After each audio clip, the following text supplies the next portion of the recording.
नमस्कार। मैं Vinod Kumar Jatolia public school Dawood की तरफ से एक बार फिर से आपका स्वागत करता हूं।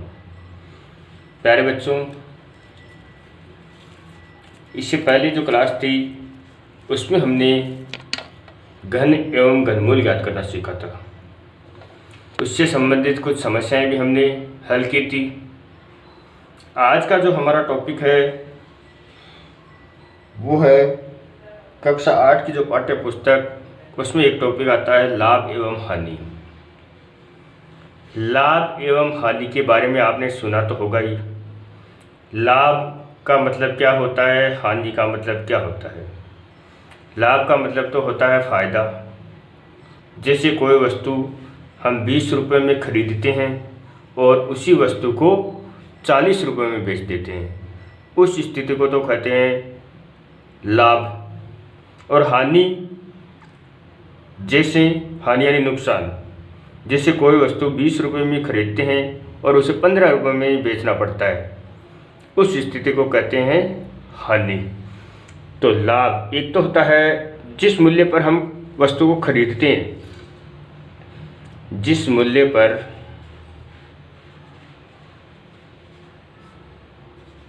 वस्तु क्रय करते हैं यानी खरीदते हैं, वो तो होता है क्रय मूल्य। क्रय मूल्य। और जिस मूल्य पर हम वस्तु बेचते हैं उसे कहते हैं विक्रय मूल्य। जिस मूल्य पर वस्तु बेचते हैं उसे कहते हैं विक्रय मूल्य। अब लाभ क्या होता है और हानि क्या होती है। लाभ की स्थिति तो कब आती है? लाभ की स्थिति जब आती है जब क्रय मूल्य से ज़्यादा हो विक्रय मूल्य, यानी विक्रय मूल्य अधिक हो क्रय मूल्य से। उस स्थिति को तो कहते हैं लाभ की स्थिति। और हानि कब होती है? हानि तब होती है जब क्रय मूल्य विक्रय मूल्य क्रय मूल्य ज़्यादा हो विक्रय मूल्य से, उस स्थिति को कहते हैं हानि। जैसे हम देखें तो यहाँ पर हमने देखा कि 10 रुपये वाली चीज़ को 10 रुपये में खरीद कर 15 रुपये में बेचते हैं, उस स्थिति में लाभ होता है, क्योंकि क्रय मूल्य 10 रुपये है और विक्रय मूल्य 15 रुपये है। यहाँ पर 10 रुपये से ज़्यादा हो गया, विक्रय मूल्य 15 रुपये, तो उस स्थिति को लाभ कहेंगे। हानि जब क्रय मूल्य कम हो, क्रय मूल्य ज़्यादा हो और विक्रय मूल्य कम हो। जैसे 100 रुपये में तो कोई वस्तु खरीदी हमने और 90 रुपये में बेचना पड़े हमें, स्थिति ऐसी आ जाती है। प्रत्येक व्यक्ति लाभ कमाना चाहता है, लेकिन कभी कभी उसे नुकसान भी उठाना पड़ जाता है। अब हमें लाभ प्रतिशत एवं हानि प्रतिशत ज्ञात करना है। लाभ प्रतिशत, लाभ प्रतिशत, प्रतिशत का मतलब तो आपको पता ही है, यानी 100 में से होता है। प्रतिशत होता है 100 में से। तो लाभ प्रतिशत का सूत्र जो होता है वो होता है लाभ बट्टा क्रय मूल्य गुणा 100%। लाभ बट्टा क्रय मूल्य गुणा 100%।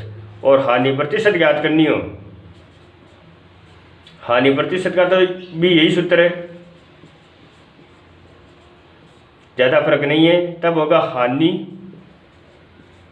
बट्टा क्रय मूल्य गुणा 100%। अब आप सोच रहे होंगे कि लाभ प्रतिशत में भी नीचे क्रय मूल्य आया और हानि प्रतिशत में भी क्रय मूल्य आया, तो कहने का मतलब है कि जो लाभ और हानि होती है वो क्रय मूल्य के ऊपर ही निकाली जाती है। विक्रय मूल्य अलग चीज़ होती है। विक्रय मूल्य तो यानी हम बेचेंगे किस पर? क्रय मूल्य पर ही होगा लाभ या हानि। हमें 5 रुपये ज़्यादा मिलते हैं या 5 रुपये कम मिलते हैं, ये कौन तय करेगा? ये क्रय मूल्य ही तय करेगा। कोई वस्तु हम खरीदते हैं वही मूल्य तय करेगा कि हमें लाभ हुआ है या हानि हुई है। हमने 5 रुपये वाली चीज़ को 7 रुपये में बेची, 2 रुपये का लाभ हुआ, किससे पता चला? क्रय मूल्य से ही पता चला। या फिर 5 रुपये वाली चीज़ को 4 रुपये में बेचना पड़े, हमें 1 रुपये की हानि हुई, किससे पता चला? क्रय मूल्य से ही पता चला। इसलिए लाभ और हानि का जो आधार मूल्य होता है, जो आधार होता है वो हमेशा क्रय मूल्य ही होता है। तो ये लाभ हानि से संबंधित कुछ सूत्र है, आपको ये सूत्र आपको याद रखने हैं। ज़्यादा खास सूत्र नहीं है, ज़्यादा हार्ड भी नहीं है। आगे बढ़ते हैं और इन सूत्रों की सहायता से कुछ उदाहरण हम हल करने का प्रयास करते हैं। जैसे हमारा पहला उदाहरण है कि एक कोई दुकानदार है और वो 200 बल्ब खरीदता है 10 रुपये प्रति बल्ब की दर से। जैसे उदाहरण मैं आपको लिख देता हूँ। एक दुकानदार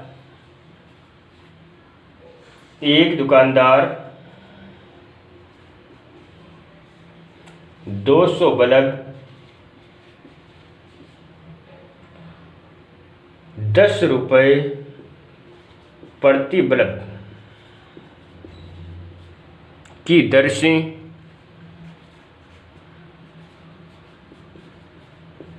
क्रय करता है।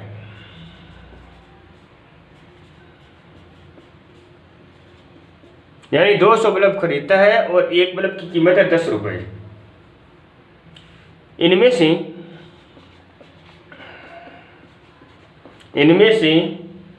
5 बल्ब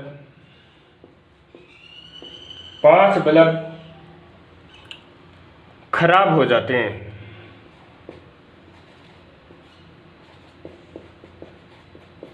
खरीदने के बाद में खराब हो जाते हैं। शेष बल्बों को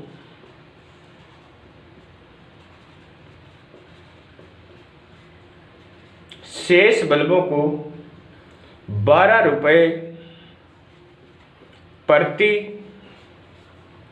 बल्ब की दर से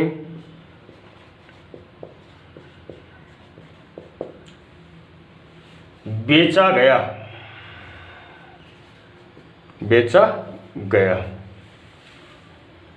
लाभ अथवा हानि प्रतिशत ज्ञात कीजिए। लाभ अथवा हानि प्रतिशत।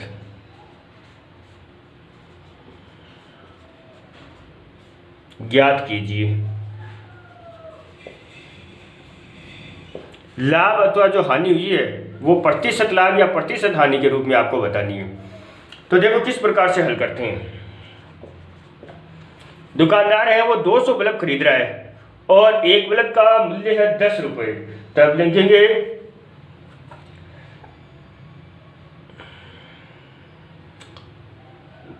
200 बल्बों का 10 रुपये प्रति बल्ब की दर से क्रय मूल्य। पहले तो क्रय मूल्य ज्ञात करते हैं हम इसका।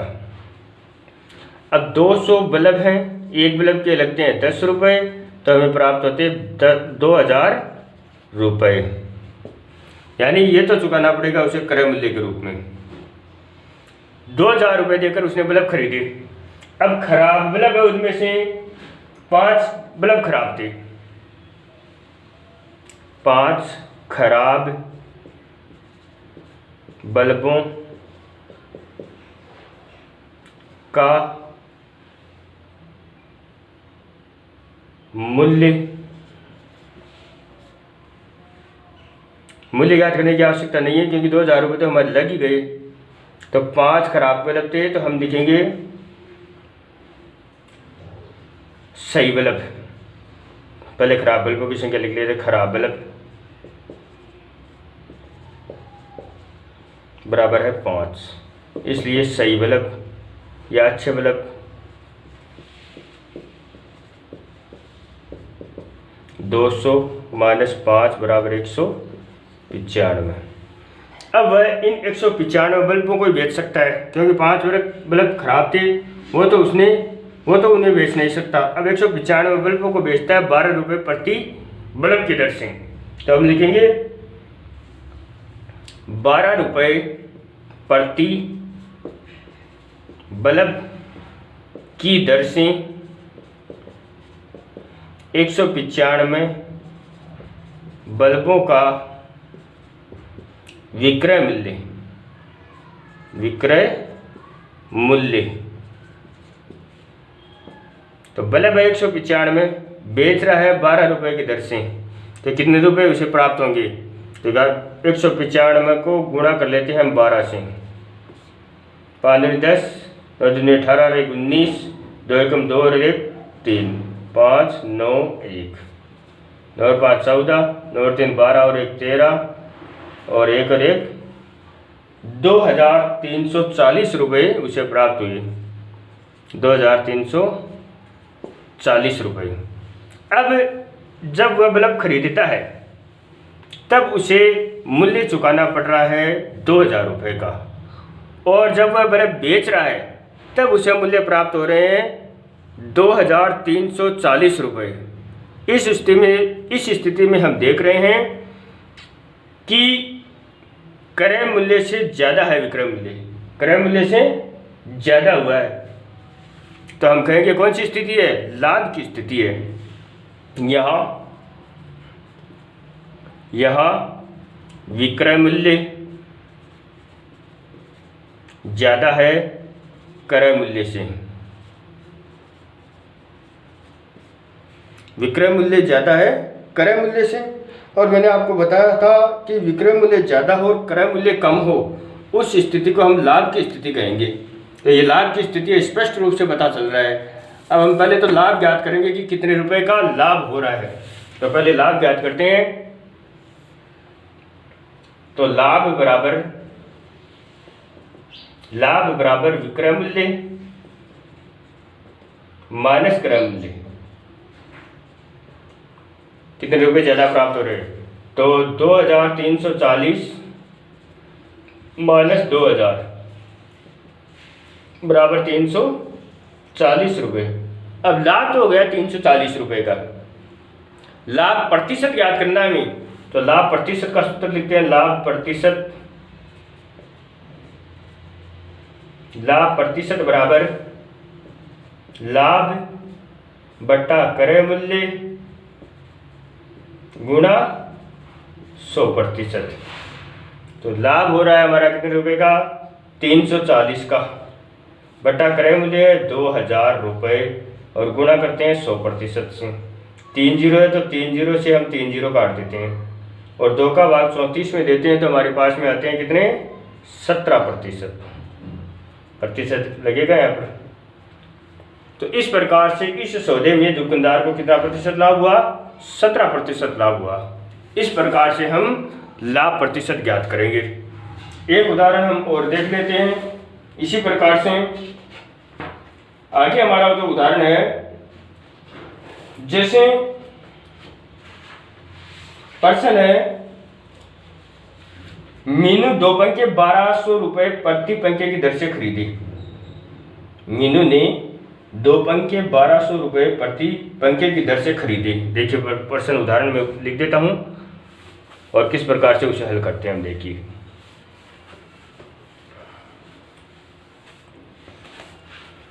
देखो उदाहरण नंबर 2।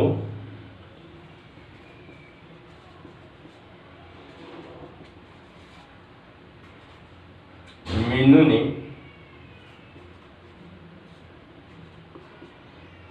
2 पंखे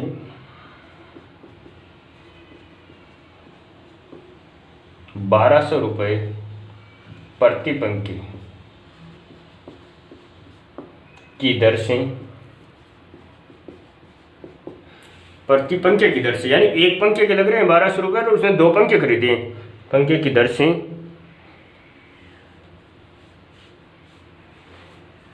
क्रय किए।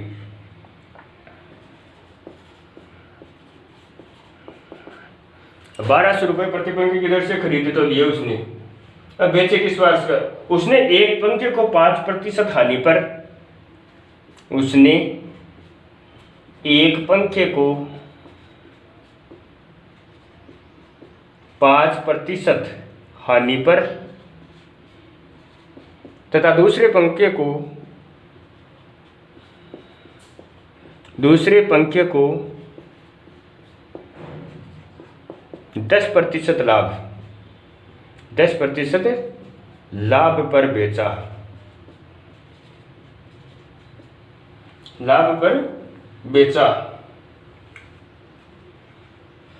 तो प्रत्येक पंखे का विक्रय मूल्य तथा प्रत्येक पंखे का विक्रय मूल्य ज्ञात करना है तथा कुल लाभ अथवा हानि ज्ञात कीजिए। कुल लाभ अथवा हानि ज्ञात कीजिए। इस सौदे में उसे कितना लाभ अथवा हानि हुई वो भी आपको ज्ञात करना है। तो देखिए, प्रत्येक पंखे का क्रय मूल्य तो है 1200 रुपये। हम लिखेंगे, हल करते हैं।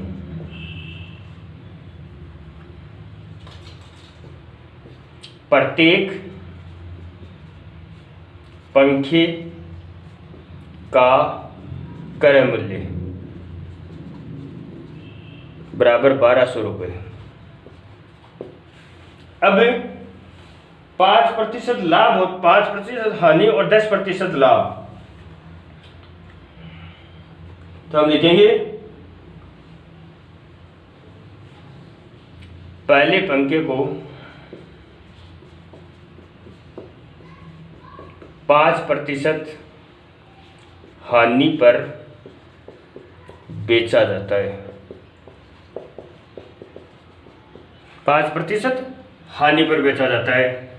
तो हम मान लेते हैं यदि पंखे का मूल्य 100 रुपये है तो विक्रय मूल्य होगा कितना, 5 रुपये कम यानी 95 रुपये, और पंखे का क्रय मूल्य 1200 रुपये है तब विक्रय मूल्य होगा 95/100 गुणा 1200, यानी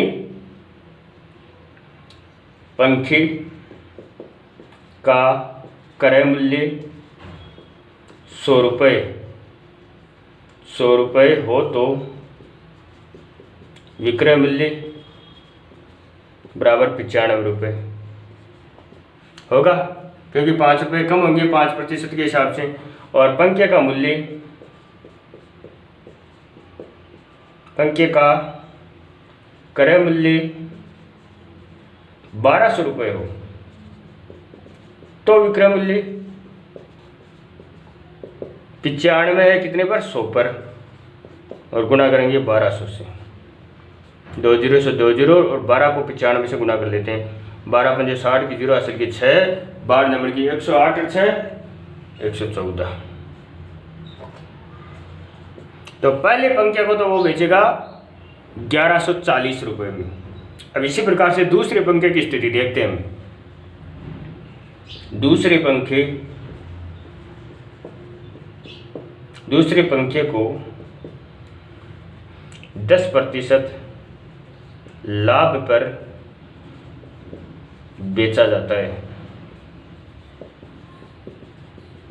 ठीक है, 10% लाभ पर बेचा जाता है। यदि पंखे का क्रय मूल्य, यदि पंखे का क्रय मूल्य 100 रुपये हो, कितने रुपए,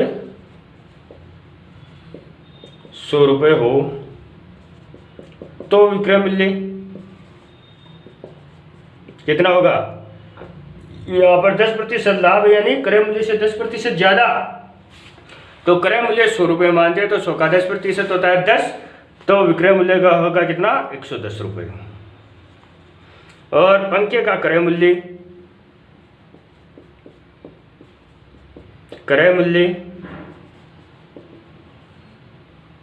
1200 रुपये हो तो विक्रय मूल्य कितना होगा, 110/100 गुणा 1200, 2 जीरो से 2 जीरो काटते हैं और 12 को गुण लेते हैं 110 से गुणा, तो हमें प्राप्त होगा 110 गुणा 12, 110 गुणा 12, ये तो जीरो आ गई। 12 कम 12 हासिल की, एक 12 कम 12 और एक 1320 रुपये मिलेंगे उसी। अब एक पंखे को तो जब दोनों पंखों को 1200 रुपये में खरीदता है, पहले पंखे को तो बेच रहा है वो 1140 में और दूसरे पंखे को बेच रहा है 1320 रुपये में। अब हम देखते हैं कि इस सौदे में उसे लाभ हुई या हानि।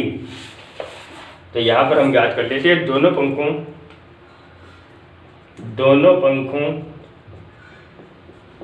का क्रय मूल्य। एक पंखे के 1200 लग रहे हैं तो 1200 प्लस 1200 हो गए 1200 गुणा 2 बराबर 2400 रुपये, तो उसे क्रय मूल्य के रूप में भुगतान करने पड़ते हैं। और दोनों पंखों का विक्रय मूल्य हम देखें तो पहले पंखे के तो है 1140 रुपये, दूसरे पंखे के 1320 रुपये और मूल्य हो जाता है कितना 0, 4 और 2 6, 3 और 1 4, 1 और 1 2 रुपये, 2460 रुपये। अब देखिए क्रय मूल्य तो है 2400 रुपये और विक्रय मूल्य है 2460 रुपये, तो ज़्यादा है हमारा विक्रय मूल्य। तो कौन सी स्थिति आई है? लाभ की स्थिति है। ये हम आसानी से पता लग जा सकते हैं कि इस सौदे में मीनू को लाभ हुआ है, तो हम लाभ ज्ञात कर लेते हैं। लाभ बराबर विक्रय मूल्य, ज़्यादा में से कम को घटाएंगे, विक्रय मूल्य माइनस क्रय मूल्य, तो घटाते हैं तो 2460 में से घटाते हैं 2460 में से 2400 घटाते हैं तो हमें प्राप्त होते हैं 60 रुपये। तो मीनू को इस सौदे में कितना लाभ हुआ? 60 रुपये का लाभ हुआ है। तो आज की इस क्लास के माध्यम से हमने लाभ हानि, लाभ प्रतिशत और हानि प्रतिशत ज्ञात करना सीखा, सूत्र देखे और उन सूत्रों के माध्यम से हमें 2 उदाहरण देखें। इस प्रकार से आगे की जो क्लास होगी उसमें हम सीखेंगे सरकार ने जो टैक्स सेवाएं बढ़ा रखी है, हम वस्तुएं खरीदते हैं और उस पर टैक्स का कर का भुगतान करना पड़ता है, उस कर का भुगतान किस प्रकार से किया जाता है और किस प्रकार से उन करों की राशि ज्ञात की जाती है। बिक्री कर यानी वैल्यू एडेड टैक्स, जिसे अंग्रेजी में वेट बोलते हैं, VAT वेट यानी वैल्यू एडेड टैक्स, और GST माल और सेवा कर, गुड्स एंड सर्विस टैक्स, इन सब के बारे में हम अगली क्लास में अध्ययन करेंगे। धन्यवाद।